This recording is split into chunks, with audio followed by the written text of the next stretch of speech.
हमारे सभी भगवान सभी संतों, सभी सत्संग प्रेमियों, समय को देखते हुए आज मैं कुछ ज़्यादा नहीं बोलूँगा, सिर्फ अपने गुरचरती सेक्रेटरी साहब हैं, उनसे कुछ बातें करना चाहता हूँ। सेक्रेटरी साहब, अभी भी आपने एक बात बताई है कि हमारे कुछ संतों ने आधार कार्ड, पैन कार्ड और कुछ कागजात इस प्रकार बनाए हैं, और ये बात मैं नहीं कह रहा, ये हमने अपने कानों से सुनी है और हमको कही गई कि भाई जो आदमी, जो आश्रमधारी महात्मा हम लोगों को अपनी सारी संपत्ति, सारे आश्रम या जो वो कार्य कर रहे हैं, अगर वो संस्था के नाम नहीं करेंगे तो हम उनका इलाज अच्छी तरह करें। तो मैं संचालक होंगे ज़्यादा न कहता हुआ यही पूछना चाहता हूँ, क्या आप लोग उनके साथ मिले हुए हैं? ये जो इस तरह की बातें चल रही हैं इनका निवारण करें और हमें बताएं, इस आईवी शासन को बताएं, इन सभी संतों को बताएं कि जिन्होंने अपने पूरे परिवार को छोड़कर आजीवन इस संगत को लगने लगाया, महाराज सतपाल के चरणों में लगा दिया, क्या मैं आज अपनी मेहनत को उन लोगों के नाम करेंगे? सतनाम सत्संग।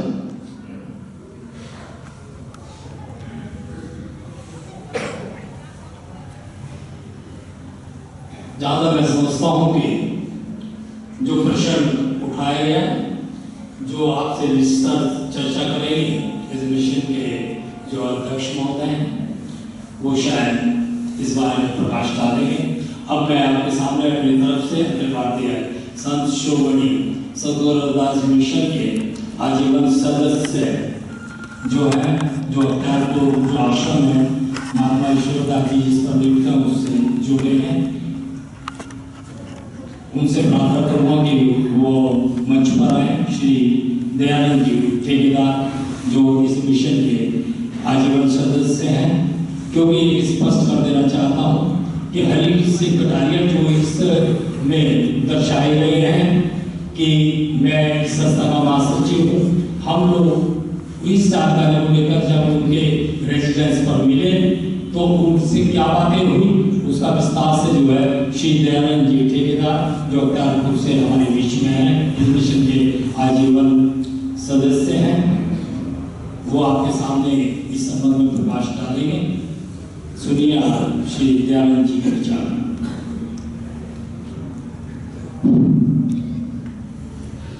परम संत श्रोमणी गुरु रविदास व सद्गुरु शमनदास जी महाराज जी को नमन करते हुए वह सभी सात संगत संत समाज को हाथ जोड़कर मेरा प्रणाम। वह सभी जो दूर दराज से आए सदस्य, वे सभी को मैं हाथ जोड़कर प्रणाम करता हूँ। देखो जी, मेरी तो कोई ऐसी बात नहीं है, लेकिन मैं भी शुरू से देख रहा है इसमें अखिल भारतीय संत श्रोमणी जो रविदास मिशन बना है, तो मेरा तो एक ही प्रस्ताव है, ज़्यादा समय ना लेते हुए, कि जो भी संस्था है उसमें मैं अपनी ओर से ये कहना चाहता हूँ कि समाज का कोई भी पैसा उस संस्था में, मतलब जो समिति है उसमें खर्च ना किया जाए। उसके लिए एक सदस्य या जो भी संस्था के पदाधिकारी हैं उस पर जो भी कुछ रखा जा, चंदा या सदस्य फीस रखी जा, वो रखी जा, और जो समाज का पैसा है वो पैसा आश्रम में लगा। तो मेरी तो यही प्रार्थना है, क्योंकि एक बार हम अभी जो समाज में चल रहा, वहां जब हम लिसाड़ गए थे तो वहां भी आई बात कि जो उन्होंने नाम करा ली, वो पढ़ के भी बताया गया वहां। तो देखो, मैं ज्यादा तो जानता नहीं, ना मैं कुछ कहना चाहता इन्हीं शब्दों के साथ मैं अपना करूं, लेकिन जो भी संस्था चलाई जा रही उस संस्था के लिए जो खर्चा वो सदस्यता में या जो भी पदार्थ नारी हैं उन पर ग्रहण होना चाहिए। जो समाज का पैसा है वो समाज में के आश्रम में लगना चाहिए। इन्हीं शब्दों के साथ मैं हाथ जोड़ के आपसे निवेदन, कोई गलती हो तो मैं इसकी क्षमा। धन्यवाद।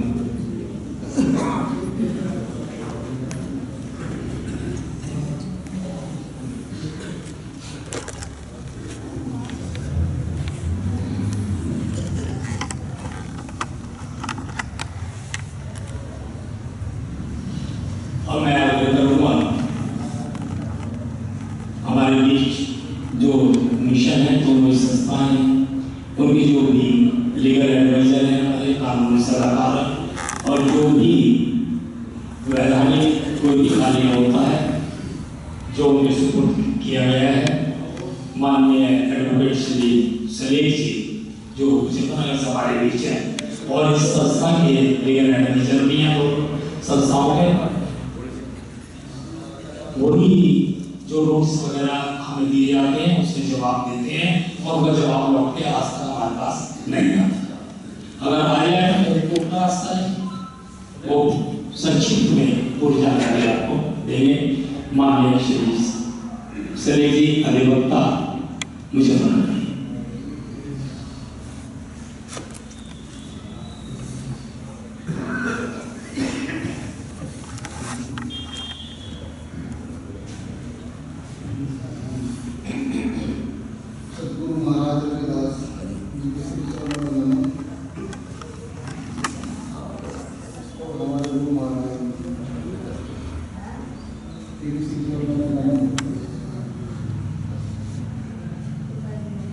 जो भी प्रेरणा,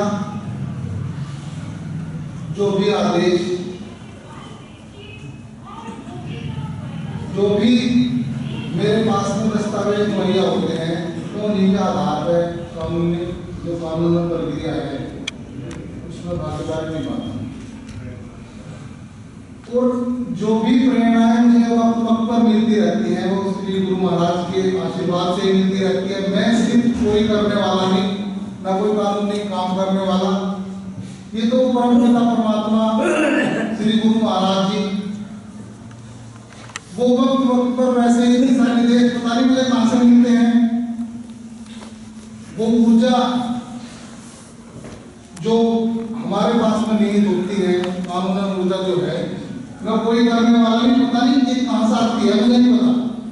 लेकिन जो भी कहीं ना कहीं जिन चीजों को मुझे जानकारी भी नहीं थी, जब मैंने वो फाइलें निकलवाई तो गुरुचरण जी द्वारा मुझे आदेश दिया गया, तो मुझे पता चला कि फाइलें जो है वो एक घोषणात्मक शूट पड़ा हुआ है। घोषणात्मक शूट क्या था? जो हमारे जो शुक्रदार आश्रम में है, जो हमारे महाराज जी के द्वारा, कि मैं उनका पुत्र हूँ और मुझे घोषणा कर दी जाए कि जो सारा संपत्ति वगैरह है कोई क्वेश्चन दस्तावेज मेरे सामने आए अदालत में, तो उन्होंने कहा कि सारा का सारा मुझे इसका घोषणा की जाए, इसका सारा देख रेख संपत्ति का मालिक मुझे बना। अब वो सूत्र जो मैंने देखा उसको देखते देखते ऐसे ही मैं पढ़ता रहा, क्योंकि काफी कम से कम 150 पेज का सूट है, तो उसमें कुछ पता चला मुझे कि शूट इन्होंने और फाइल कर रखा। वो उत्तराधिकार जो प्रोवेट बोलते हैं उसे, जो वसीयत को प्रूव कराने के लिए वो इस तरह का दस्तावेज प्रूव कराने के लिए, क्योंकि वो उस दस्तावेज प्रूव होने के बाद में आश्रमों का सारा लेखा जोखना सब कुछ ऑटोमेटिक एक जिला जज के आधार में वो सब उनकी तरफ चला जाएगा। जो आप लोग सबकी मेहनत की गई है, समाज का समर्पण, समाज का सेवा भाव, मुझे नहीं पता उसको क्या करेंगे, लेकिन जो सूट बता रहा वो अपने आप को उसका उत्तराधिकार बना के, मुझे नहीं पता कहाँ यूज करेंगे कहाँ नहीं, उससे क्लियर हो जाता है कहीं ना कहीं कि ऐसा इनका मकसद क्या है। उस सूट से ये क्लियर हो जाएगा कि इन लोगों का मकसद क्या है। जो हमारे गुरु समनदास जी महाराज का जो मिशन है वो किसी को भी मालिक बनने का अधिकार नहीं देता, सिर्फ और सिर्फ सेवा भाव समर्पण के लिए सेवा का भाव देता है। सिर्फ समाज की सेवा करने के लिए सेवक बनाए गए हैं और वो अपने अपने आधार पे जो बाग लगा दिया गया, जो उनके द्वारा एक बाग लगा दिया गया, उस बाग में कुछ लोगों को जो रखवाले बोलते हैं, जो गार्डनर बोलते हैं उसे हर एक पेड़ के नीचे बैठा दिया गया। भाई इस पेड़ की रखवाल रखिए, देख रेख, पानी देना, इसमें पानी देना, इसकी देख रेख, कटिंग वटिंग जो तुम्हारा काम है सब आप करोगे। लेकिन जो इस पेड़ के नीचे उन गुरु महाराज ने उन लोगों को बैठाए थे उसकी देख रेख के लिए, अब उन लोगों ने क्या किया, ये तो केयर टेकर हो, अब वो अपने आप उन पेड़ों के नीचे बैठ के वो अपने आप को मालिक बनाने लगे। अब वो मालिक तो कोई नहीं है, वो आपको भी पता है एक पेड़ की रखवाली के लिए, उस बाग को हरा भरा रखने के लिए एक एक केयर टेकर लगाए गए थे जो पूरा बाग एक हरा भरा रहेगा, और उस बाग में जो फूल है, फल है, पत्तियां हैं, वो सारे समाज को वक्त वक्त पर मिलती रहे और वक्त वक्त पर उनके पास तक पहुंचती रहे, और समाज की सेवा भाव और समाज का जो धर्म ध्वजा है वो हमेशा लहराती रहे। सिर्फ इसलिए वो बाग लगाया गया था। और जो पेड़ के जो एक एक पेड़ के लिए नियुक्त किए थे वो रखवाले, वो अपने आप को मालिक बना बैठे। तो ये आप ये ना समझे कि कोई मालिक नहीं है, इसमें सब सेवक हैं और सेवा भाव से ही काम करते हैं। मैं अपनी वाणी को सिर्फ एक जगह विराम दूंगा, एक उदाहरण देखें, एक कचहरी का ही मेरा उदाहरण है, सिर्फ और सिर्फ वो उदाहरण देख मैं अपनी वाणी को आराम दूंगा। क्या हुआ कि मेरी कचहरी प्रांगण मुजफ्फरनगर में एक मस्जिद है, काफी बड़ी मस्जिद है। उस मस्जिद के बाहर एक चाकू वाला बैठता था, पहले बैठता था, अब नहीं बैठता। वो क्या था, लाख एक गांव है वहां पे चाकू बेचता था। तो जिस दिन जुमे का दिन होता था तो उसका एक विशेष कार्य था। कार्य क्या करता था, वो पूरी कचहरी में हर एक चैम्बर, हर एक दुकान, हर एक कैंटीन पर जाता था कि जनाब हुजूर, कोई अगर चैम्बर में या दबस्ते पे कोई बैठा हो, कोई दीन वाला व्यक्ति हो, तो जाके नमाज का वक्त हो रहा, वो नमाज पढ़ ले। और वो हर एक चैम्बर पर निस्वार्थ भाव से जून की दोपहरी में भी और दिसंबर की सर्दी में भी परमानेंट जुमे के दिन वो ऐसे ही काम करता था। हम भी देखते थे, हम भी चक्कू लेते थे, लेकिन वो उसका जो समर्पण था, उसे अपने चक्कू बेचने से मतलब था, उसे जाकर चैम्बर में धर्म के लिए बात तो करनी नहीं थी। लेकिन जो उस व्यक्ति को निस्वार्थ भाव से वो प्रत्येक चैम्बर में जाता था कि जाओ और उस दीन वाला कोई व्यक्ति हो तो नमाज पढ़ ले जाके, उस व्यक्ति को मैं समझना चाहूंगा, प्रत्येक व्यक्ति को समझ में आ गया होगा कि उस व्यक्ति को क्या मिलता था। सिर्फ और सिर्फ उस व्यक्ति को कुछ नहीं मिलता था, सिर्फ नीति भी दे सकता तो अपने धर्म को बढ़ाने के लिए वो कहीं ना कहीं सहयोग करता था, भले ही हो। लेकिन अपने जो चक्कू का व्यापार था, जैसे हम लोगों का मेरा अधिवक्ता का व्यापार है, भाई साहब का गाड़ी का व्यापार हो सके, किसी का मजदूरी का व्यापार हो सके, तो सब अपने अपने काम करते हैं। लेकिन वक्त वक्त पे जो ध्वजा लहराने का काम करता है, प्रत्येक व्यक्ति को निस्वार्थ भाव से, उस मोहन में जो व्यक्ति था उसकी तरह ही निस्वार्थ भाव से इस संस्था में कार्य करने की आवश्यकता है और आगे से बढ़ाने की आवश्यकता है। और जो उस व्यक्ति को मिलता था निस्वार्थ भाव से, वही हमें मिलेगा मानसिक संतोष। जो संतोष हमारे पास में होगा अपने आप को काम करने के लिए, ये कहीं से नहीं मिलेगा, सिर्फ और सिर्फ निस्वार्थ भाव से चलने के लिए मिलेगा। वही मैं कहूँगा, उस वापिस वही आ रहा, उस बाग में जो केयर टेकर था, जो मालिक था उस बाग, जिसने बागीचा फिक्स किया था, लगाया था और प्रत्येक व्यक्ति को एक पेड़ दिया था, मैं उन्हीं से आग्रह करूंगा कि वो अपने पेड़ को वे फल ना खाने की कोशिश करें, खुद मालिक न बने। वो पेड़ समाज के लिए है, वो समाज को समर्पण कर दिया जाए और वो बागीचा हरा भरा हमेशा रहे, ये मैं आग्रह करूंगा। नमस्कार, प्रार्थना गुरु महाराज को चरणों में।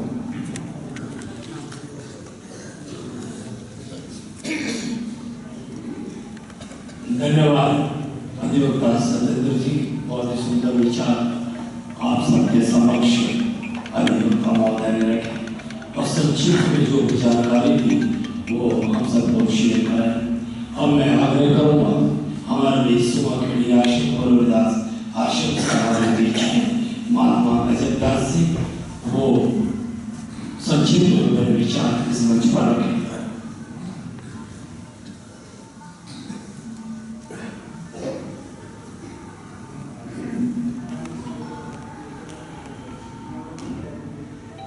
सतनाम सतगुरु आदरणीय परम पूज्य परम श्रद्धेय सतगुरु स्वामी सनंदास जी के चरणों में नतमस्तक करते हुए हमारे गुरु हमारे रहबर हमारे इष्ट संत शिरोमणि गुरु रविदास जी महाराज के चरणों में कोटि कोटि बंदगी। यहाँ पर उपस्थित सभी सतगुरु की प्यारी साध संगत महात्मागण सभी को सतनाम सत्संग। मेरा सिलग मुझे जो सुनता हुई, जैसे हमारे संचालक कह रहे थे कि उधर तो सतपाल अध्यक्ष और अभी जो बात आई निकल करके कि जो हमारे प्रफुल्ल आश्रम के महात्मा ब्रह्मचारी जी हैं कि वो भी अध्यक्ष हैं, तो यह तो मेरे समझ में कोई फर्क रहा, तो मैं संचालक साहब से पूछना चाहता हूँ कि जैसे 2019 में ये अध्यक्ष बनाए गए और उधर सतपाल जी वो भी अध्यक्ष कार्यकाल वाइस अध्यक्ष बने हुए हैं, तो इसमें जो बनाया गया है इस मीटिंग का कोई मीटिंग रखी गई होगी, उसका एजेंडा भी निकला होगा ना, तो हमारे पास उनका कोई एजेंडा है इस तरह का और ना इनका कोई एजेंडा है इस तरह का। तो हम ये समझना चाहते हैं कि ये जो 2019 में नियुक्त किए गए इसका कोई एजेंडा निकला, क्योंकि सबसे पहले किसी भी कार्य को करने के लिए मीटिंग बुलाने के लिए एजेंडा निकाला जाता है। जैसे अभी हमारे जो सुभाष जी बोल रहे थे उन्होंने मुझे दिखाया, हमारे पास नहीं पहुंचा, तो मैं थोड़ा सा बस ये समझना चाहता हूं। सतनाम सतगुरु।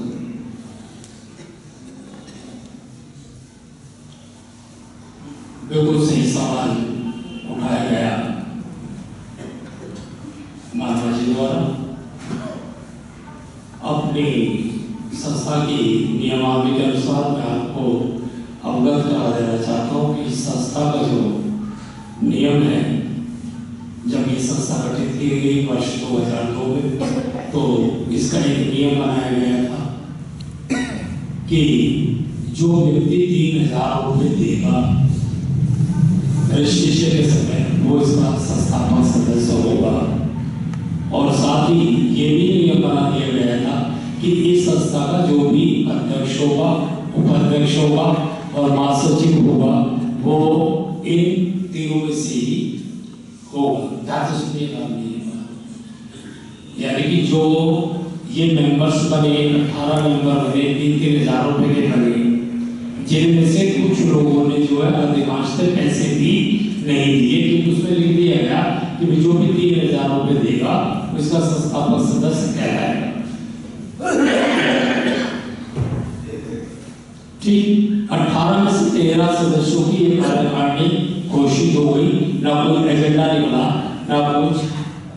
आप सभी को मैं जानकारी दे दूं कि 18 व्यक्ति एक मंच पर आए, उन 18 व्यक्तियों ने न समाज के सामने कोई बात रखी, किसके सामने कोई जिक्र नहीं किया, और 18 व्यक्तियों ने एक विधान बना दिया और उस विधान में ये लिख दिया गया कि 18 आदमियों में से 13 आदमियों की एक कार्यकारिणी बनेगी, और उस कार्यकारिणी में अध्यक्ष पद जो दिया गया वो दिया गया सतगुरु स्वामी समंदास जी महाराज को, उपाध्यक्ष पद जो दिया गया वो दिया गया महात्मा सुरेश दास जी को।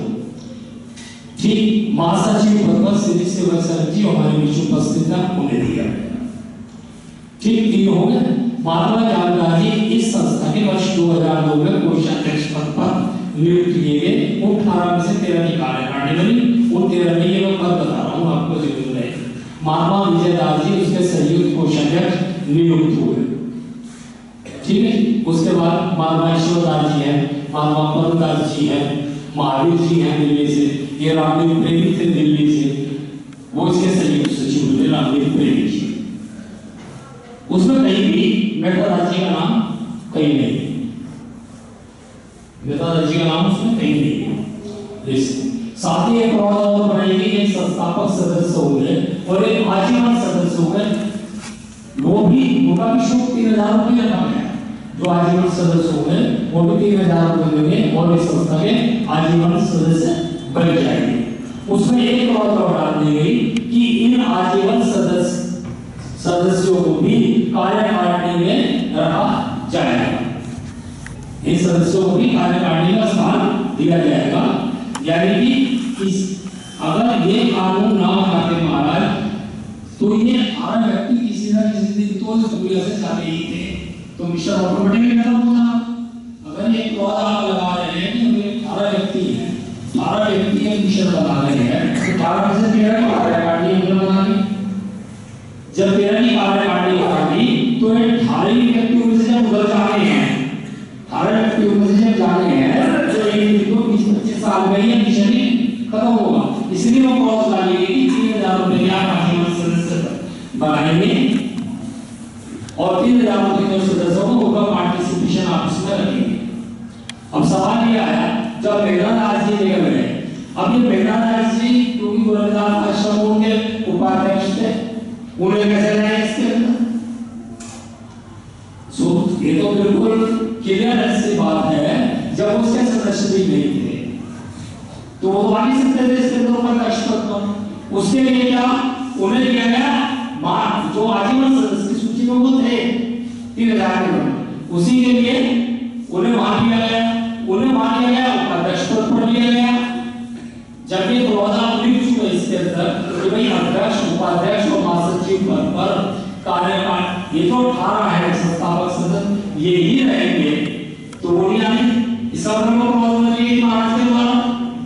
तो महाराष्ट्र में जो कार्यकारिणी की जो मीटिंग है संस्थापक सदस्यों की, आजीवन सदस्यों की जो उस टाइम थे, उनकी एक मीटिंग बुलाई, उसमें परिवर्तन किया। महाराज के सामने बात रखी गई कि मेघनादास जी किस तरीके से आ सकते हैं इसके अंदर। मेघनादास जी को 3000 मेंबर, तो मेघनादास जी उनके उपाध्यक्ष, तो मिशन में उन्हें पद देने के लिए महाराष्ट्र में जो है कार्यकारिणी की बैठक बुलाई गई है। उसमें जो है ये क्लॉज बनाई गई कि अध्यक्ष, महासचिव और उपाध्यक्ष पद पर आजीवन सदस्य रह सकते हैं, उनका भी संरक्षण हो सकता है, तब मिशन आगे चलेगा। अदरवाइज अगर हम इस तरीके से करेंगे, आज हमारे संस्थापक सदस्यों में से अधिकांश तो लोग जा चुके, उस स्थिति में कार्यकारिणी आपकी 13 की जगह जो है 10 की 20 की रह जाएगी। उधर वो सरकार जी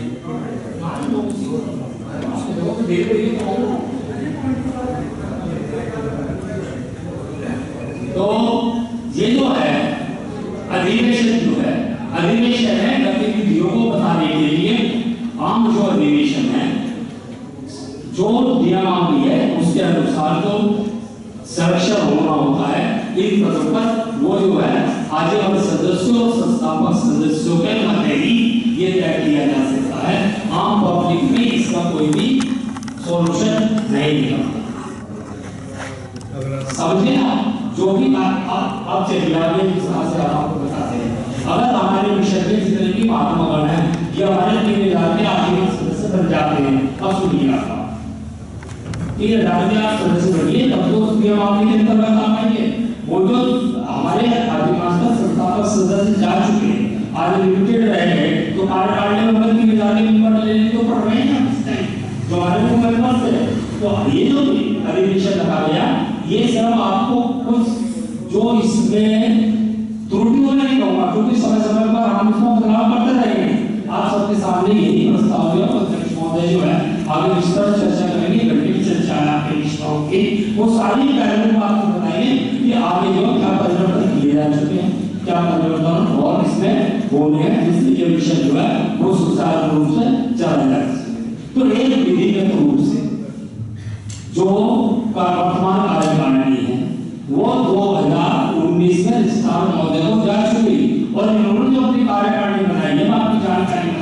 इसी टाइम मेरे पास डॉक्यूमेंट है, बैक डेट में 5 कार्यकारिणी रजिस्ट्रार महोदय को जमा करेगी 21 में, और उसमें लिखा गया 15 से 21 कार्यकारिणी हम जमा करा रहे हैं और यही कार्यकारिणी हमारे 5 साल का काम करेगी। यानी जो कार्यकारिणी 1 साल का कार्यकाल है, ये परमानेंट नहीं है। अध्यक्ष जो 3000 के मेंबर्स हैं, जो संस्थापक सदस्य हैं, वो 1 साल में एक बार परिवर्तन कर सकते हैं पदों के अंदर। ये भी आज कोई भी अध्यक्ष पद पर आ जाता है तो ये भी पूरी जिंदगी वही अध्यक्ष महोदय रहेंगे। ये तो महाराष्ट्र के साथ एक क्लॉज हुई थी कि इस संस्था के अध्यक्ष आजीवन संतोष स्वामी समताजी महाराज ही रहेंगे उस पद पर अध्यक्ष थे। उसमें भी ये नहीं था कि बाकी पदों को ये भी बने रहेंगे, फिर इलेक्शन करानी क्या जरूरत नहीं है, साल भर की बात है। अब इन्होंने क्या किया, इन्होंने कहा कि हमने तो भी कह दिया 5 साल में इलेक्शन होंगे, हमारी बात होनी है। मैं आपसे वही स्पष्ट करना चाहता हूँ स्थिति क्या ये मिशन अब तक लोगों के हाथ में ही चलेगा। ये बेचारे लोग जो बन गए 18 आदमी 20 साल पहले, उन्होंने कोई चीज डिसाइड कर दी, इसमें आवश्यक परिवर्तन हम कर चुके हैं, हम इसे इस तरह को रूप देना चाहते हैं। ये आज जितने भी हमारे आश्रम में जो गुरुदास आश्रम रजिस्टर्ड की शाखा के रूप में मान्यता प्राप्त है, वो सभी इसमें भागीदारी निभाए, इस मिशन के अंदर सामने आए, इसके सदस्य बने और निर्धारित जो समय पर जो है अब सितंबर वर्ष पूरा होने जा रहा है इलेक्शन का, आगे सितंबर। इसी अधिवेशन का मुख्य उद्देश्य रहा कि इस कार्यकारिणी में आप जो है आजीवन सदस्यों की संख्या बढ़ाइए और ठीक है ओपन इलेक्शन कीजिए और जनता के बीच दोस्तों अधिवेशन में बताइए। जब हम कोई अधिवेशन करते हैं तो उसमें तो समाज के सभी श्रद्धालु होते हैं, मीडिया होता है, सब होते हैं, रिकॉर्डिंग होती है। इस अधिवेशन का मतलब ही इसमें इलेक्शन नहीं है, अधिवेशन में इस अधिवेशन में है कि आप अपने मिशन के बारे में उनको बताएं, उसके नियम बताएं और जो इलेक्शन आप कर चुके हैं उसे जनता के बीच में रखें। अगर हम में से कोई आदमी गलत आता है तो जनता को करने का अधिकार है कि भैया आप इसमें गलत आए हैं। अगर कोई 3000 रुपए देंगे तो गलत व्यक्ति हमारे मिशन में आ जाता है और बात बढ़ जाती है, मैं ही बोलूंगा तो वो नहीं बन सकता इसमें। और 3000 की जो बात है वो भी सबके लिए नहीं है। अगर 3000 की बात हम ये करते हैं तो कोई भी व्यक्ति 5 लाख रुपए में जो है वो 150 के मेंबर तो बने नहीं, वो गया सब बेरोजगार जाओगा। तो उसके लिए जो वर्तमान में अध्यक्ष है, जो महासचिव है, जो संस्थापक सदस्य है, आज ही हमारे बैंक में है महात्मा प्रहलाद जी है, संस्थापक सदस्य महात्मा ईश्वर दास जी है, संस्थापक सदस्य उस वक्त के जो है 2001 ये एक फॉर्म होगा, उस पे आप बाकायदा जो है उसे भरेंगे, 3-4 महात्माओं जो संस्थापक सदस्य है उनके साइन होंगे उस पे, तब वो एक्सेप्ट किया जाएगा आपका फॉर्म। वो एक का है कि भाई आप एक ओपन चैनल लेंगे और जो महात्मा गण है, जो वरिष्ठ महात्मा गण है पदों पे उनकी संस्कृति कराइए उस फॉर्म में, तब 3000 रुपए आपके जमा किए जाएंगे, तब आपको आजीवन सदस्यता दी जाएगी। और आजीवन सदस्यता जो है जब हो जाएंगे, आज हमारे पास 40 आजीवन सदस्य, ठीक है जी, 40,000 में सिलेक्शन करके 13 में परसेंट क्या दिक्कत है, आपको अधिवेशन में बता दीजिए ये हमारे मेंबर्स हैं। जो हम चाहते हैं नहीं चाहते हैं, क्योंकि हमारे आश्रम में वो सब सुरक्षित रहें, सब एकजुट होकर रहें, मिलकर रहें। ये नहीं मैं उनको बात से कहता हूँ तो मेरे फेवर में सारे लोग मेरी बात कहेंगे, मुझे शीर्ष पद देंगे, क्यों देंगे। मेरा इस मिशन का तो वार्षिक अधिवेशन ये रखा गया इस तरह इसलिए कि 4-5 व्यक्तियों ने मंच पर खड़े हुए 12 डाल दी, ये कार्यवाहक अध्यक्ष, ये इसके उपाध्यक्ष, सिर्फ इसलिए कि वो उसके जो है संस्थापक सदस्य रहे और उनमें से जो बाकी है वो तो आजीवन सदस्य भी नहीं है। वो किस तरीके से आता है, जो आजीवन सदस्य नहीं है, जिनका किसी का कहीं नाम ही नहीं है शुरू से, न किसी के खाते में पैसा जमा ना किसी ने दिए। जब 2019 में ये चुने गए, उन्होंने 2020 में अपनी कार्यकारिणी बुलाई और अध्यक्ष बने। मैं ना उनके विपक्ष में हूँ ना पक्ष में हूँ, ठीक है, मैं तो सबके पक्ष में हूँ। और हम तो ये चाहते हैं कि मिशन के अंदर किसी प्रकार का कोई विरोध ना हो, एकता बनी रहे और सभी जो सतगुरु स्वामी समंदास जी ने हम सबको एक करा तो एक ही रहे, अलग अलग ना इधर उधर भागते। मेरा तो कहने का मतलब है कि वो उस टाइम पे बुलाए नहीं थे कि सतपाल ज्ञान दास विजय दास जो उनके मतलब सदस्य थे, उन्होंने ऐसा क्यों किया? बस मतलब यही कहना चाहता हूँ, क्योंकि हमें ये बात अच्छी नहीं लगती है कि इधर बात जाए या उधर जाए, दूसरे मिशन में लोग बात करें, इस तरह का विद्रोह पैदा हो गया।